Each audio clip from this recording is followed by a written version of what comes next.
qui! Je m'appelle Ross Twiddell from Cultaholic, you are a sexual wank pheasant, and welcome to all the WTF moments from the Royal Rumble of 2020. And as for the men's Rumble match, you take 1992, you take 2001, and you put 2020 right alongside them. But as for the rest of the card, it was alright, wasn't it? A couple of matches, they died a sorry death. Bryan versus The Fiend and Bayley versus Lacey Evans, but the rest of the card, it was just fine. A couple of fantastic moments, and bloody hell, Edge's return. Can I get over it, me? 9 years he was gone, and he's back. His face, the emotion on it, the weight. Oh, hey.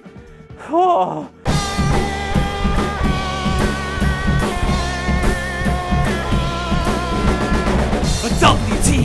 WTF! But we're kicking off this video of all the WTF moments, of course, with the kickoff show, and right there we have the moment where some people give David Otunga a bit of a pop. Yes, it's only 3 people, but this might be the only time, it probably is the only time this has ever happened. So run away, I don't think we've got time to finish this. The end is nigh, the end is nigh, time to run away, the end is nigh. Am I missing something, or is Jonathan Coachman saying he lasted 37 minutes in a Royal Rumble match, an actual thing that happened? I went and looked back at the records, and as far as I could see, which wasn't too far, because I was pressed for time today, 2005, he lasted for 13 minutes 48 seconds, and a year later, he lasted 30 seconds. Tea time. So we have Sam Roberts speaking about the GOATs who have won the Royal Rumble match. He name-checks Stone Cold Steve Austin, Hulk Hogan, Shawn Michaels, and John Cena. Sam Roberts then laughs at Booker T because, of course, Booker T didn't win a Royal Rumble match, but in response to that, Booker T says, oh, these guys were young. And unfortunately for you, Booker T had a little bit of a Google, and when Terence Hogan won his first Royal Rumble match all the way back in 1990, he was 36 years of age. And what age were you when you debuted in the Royal Rumble of 2002? 36. As if WWE had the utter cheek, the gall, to announce 27 men in the men's Royal Rumble match, then still air that by the numbers promo and still claim that all 3 brands of WWE were a part of each Rumble match. 3 brands collide, do they? We had 2 superstars from NXT in that men's match, which I find unbelievable. So we're kicking off this point by asking a simple question. What is Sam Roberts? He was stood there on the kickoff show and saying, we know Ricochet's not going to main event, we do, don't we? What? And when Sam Roberts said that, and thinking about when Sam Roberts had to go Bianca Belair a lot for no good reason whatsoever, I worked out what role Sam Roberts plays on these kickoff shows. Vince McMahon has brought in that pube-haired man to represent the smarks on the internet. Sam Roberts says things that sound like they're intelligent, but they're wrong. They're completely wrong. So in turn, Vince McMahon's going, ha ha, the smarks, they're wrong. Casual fans, look at that smark. He's wrong. He's representing the smarks. But in doing so, Sam Roberts comes across as infuriatingly stupid, doesn't he? Just get in the bin, man. Wow, the sight of King Nicotine really took my breath away. Ha! 'Cause smoking. I bought my husband a new rifle so I could buy myself wrestling tickets. We are in Houston, aren't we? And next up we have David Otunga, who claimed that Daniel Bryan's offense inside the square circle is centered on speed and inertia. And I heard the word inertia and I thought, Dave, that can't be right, can it? Because inertia is to resist motion, to basically do nothing. David Otunga, by saying what he said there, wants Daniel Bryan to be quick at doing nothing. This advert here, that's a WTF moment. But it is good to see that Mantar is still doing quite well these days. Good for him. All the best. And next up we have Christian, who claims that Lacey Evans reminds him of Kurt Angle in terms of being a professional wrestler who took to professional wrestling very, very quickly in what has to be the single biggest stretch since Armstrong. Think about it. I mean, yes, of course, Lacey Evans has been getting better and better and better over the past few months, but Christian, think back to this time last year. Woof! Coachman thinks there's almost 40,000 people inside that stadium moments before that shot is shown on screen. And I didn't realise that Minute Maid Park in Houston holds roughly 400,000 people. Look at all those empty seats, man. Made a grave mistake, Corey. This is a completely different Sheamus from 2012, Corey Graves says. Now, if Corey said this any time before WrestleMania 35 last year, I would be saying, yeah, good on you, Corey. But since then, we've hopped in a bloody Celtic time machine, haven't we? Aye. Made a grave mistake, Corey. Another direct quote from Corey Graves this time when he said, Sheamus, walking gingerly. You're a bastard, Corey Graves, you are a bastard. Now, to make a hybrid of a quote between Barry Scott of Sillet Bang fame and Vic Joseph of wrestling fame, bam! And the Vic is gone. Tom Phillips is back on commentary, apparently full-time on Monday nights, and I know that might seem a bit harsh on Vic Joseph, but Tom's better, isn't he? So good on Tom. All the best to Tom. Where's your apostrophe, child? AEW invasion at the Royal Rumble of 2020. Do not scratch your eyes. That's right. That is Sammy Guevara on a children's tank outside the arena. Still, that is more of a tank than DX's tank actually is, even if DX claim that thing was a tank. Wow. A sign in support of big baldy bastard Baron Corbin. That has got to be more rarer than the pangolin, which is apparently the rarest animal in the world today, according to the first link I clicked on Google this morning. So it might be false. Back to Coachman we go, and this time he claims that every single man in the men's Royal Rumble match has exactly the same chance of winning the men's Royal Rumble match. I mean, they don't, do they? They just don't. I know every single WWE superstar wants the lucky number 27 spot, but you are not telling me that number 1 has the same chance of winning as number 30. It's just not wrestling. A man dressed as, name redacted, in London, and a man with a Loyal Subject t-shirt in the arena in Houston. I mean, I'm flattered that the OGs are there and thereabouts, but does nobody know what Cultaholic is? He's dead, man. Well, it looks like Roman's daughter left her Lego on the floor once again. What the piss in hell is that terrifying thing supposed to be? Made a grave mistake, Corey. There's no royalty from Texas, says Corey Graves, forgetting, of course, that King Booker comes from Houston, which is probably how he says it. Shucky ducky quack quack. Mago, mago, mago, mago, mago, mago, mago, mago, mago, mago, mago. Now, when I heard Michael Cole scream at the top of his voice, big baldy bastard Baron Corbin dragging Roman Reigns by his battle vest, I wanted to stick my fingers into my ears so hard they came out the other side. Battle vest. Michael Cole, are you sure? I am sure that Roman Reigns is overjoyed that you were making his in-ring clubber sound the geekiest thing since something that was really geeky.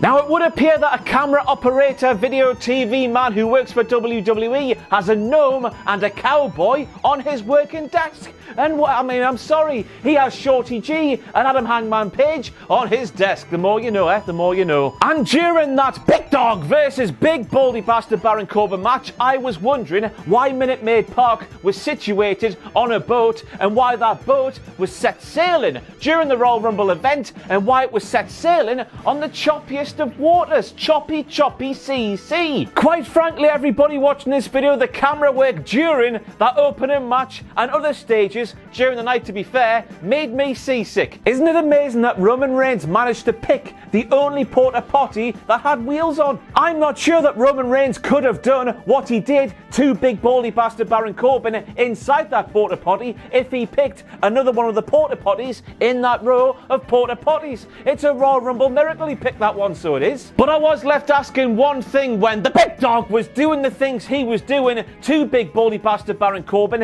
inside that porta potty, and that was that porta potty there before and during the kickoff show? Did real human beings go inside that thing and do some things? Let me know if you were there. And I asked that because Big Baldy Bastard Baron Corbin came out of that thing spotless when we live in a WWE universe where Kevin Owens basically had the same thing done to him by Braun Strowman last year, the The year before? I can't remember. And he came out looking like a smurf. Now I was left saying one thing, and one thing only after that Women's Royal Rumble match, and that's Jerry Lawler, please stop being a dirty old nonce. But before the bloody thing even started, Jerry Lawler was saying a Women's Royal Rumble match is what my idea of what heaven's going to look like. And you just know he wasn't talking about the competition aspect of the Women's Rumble match and the physical prowess that was going to be shown. He was just being a dirty old creep.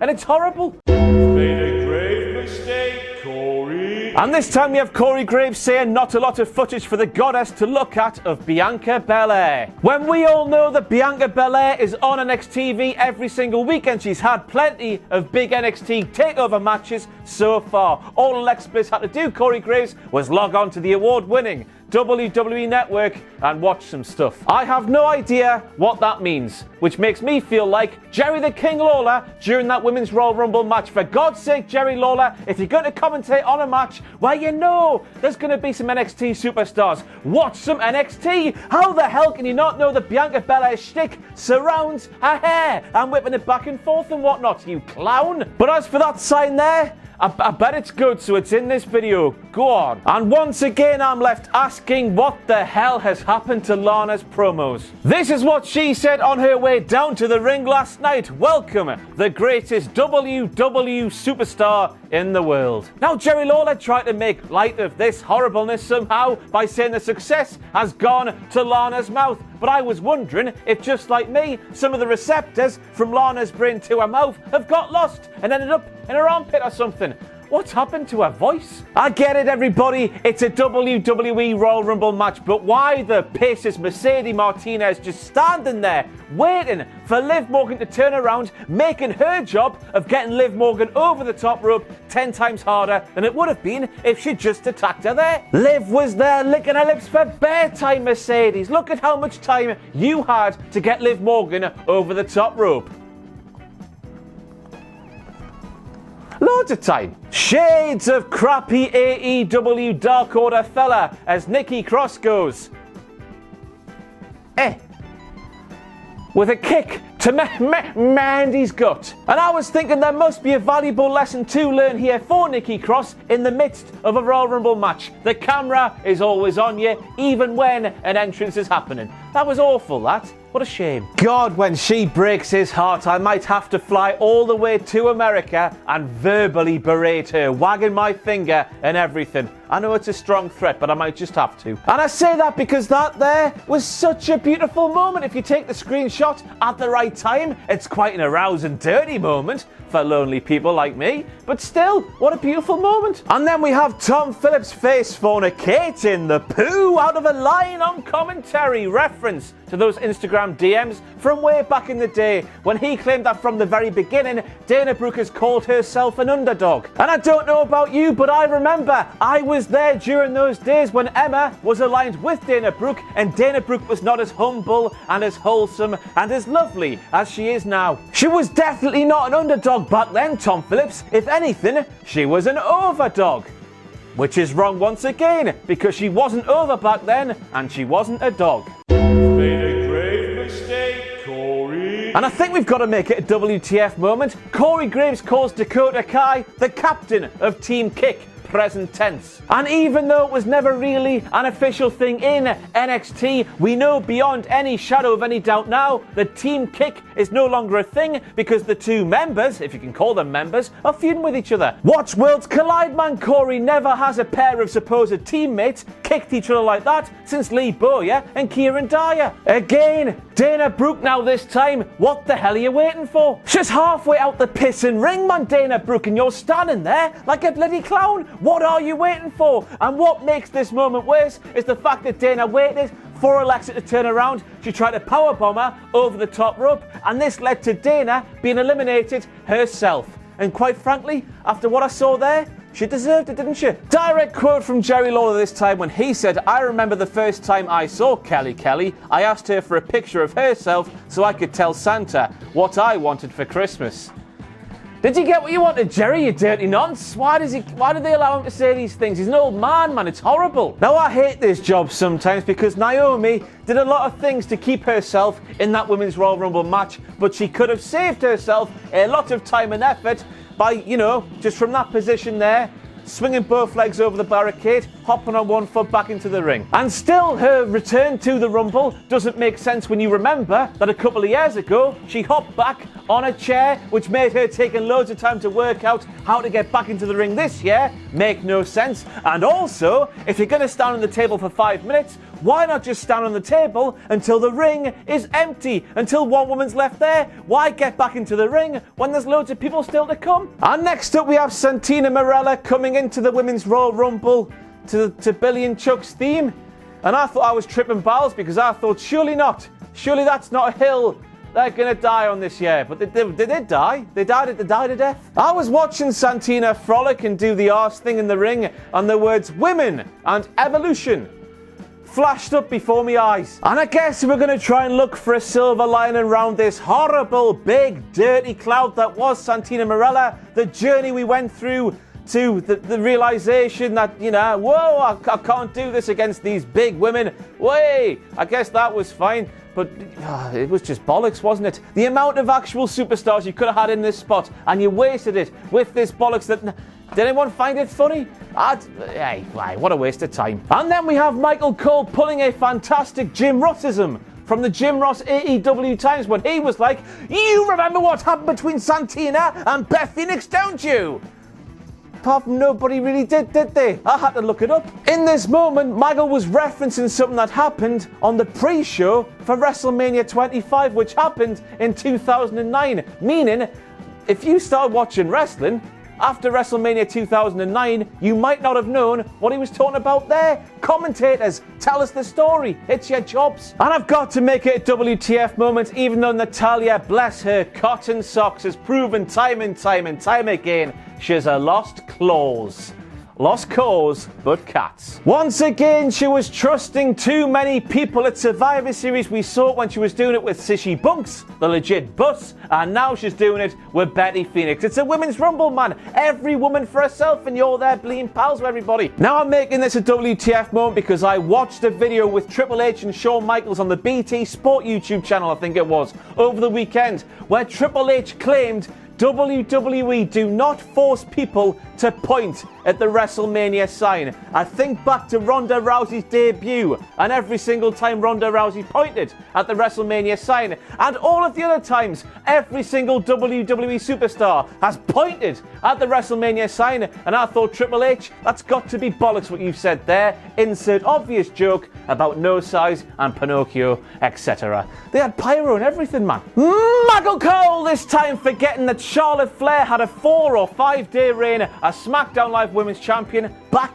in Totem, as they say in Yorkshire. He kept on saying that Bayley has held the SmackDown Women's Championship for 247 days, even though that can't be possible because Charlotte won it back in Totem. By my maths, it's more like 106 days or something, Michael. And next up we have Michael Cole talking about Daniel Bryan getting his hair clipped by The Fiend, and he described Daniel Bryan as clean shaven. So cool, so rad. And if there's one thing Daniel Bryan has not been since about 2010, something like that, it's clean shaven, Michael. Now I hesitate to say the following sentence that's coming out of my mouth, but here goes.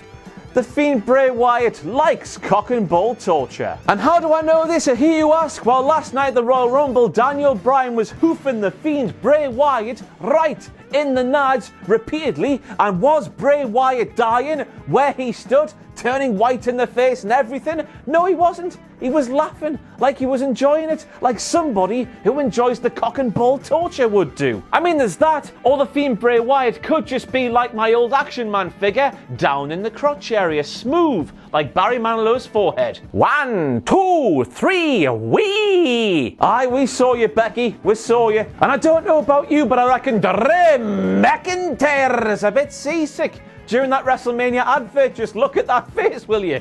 Poor bastard. And then we get to just before the men's Royal Rumble match started, and we learned that my bae in Spirit Animal Rusev and Bobby Lashley had been taken out because they had had a brawl backstage earlier that night. that nobody saw. Where was the footage of this big brawl that ruled two big sweaty men out of one of the biggest matches of the year? And what's worse is the fact that Ruru and Bob were replaced with Carl Anderson and Luke Gallows, who proceeded to do nothing. What? Now this is something I never thought I'd see with my own eyes, but Corey Graves and Booker T shaking hands like pals.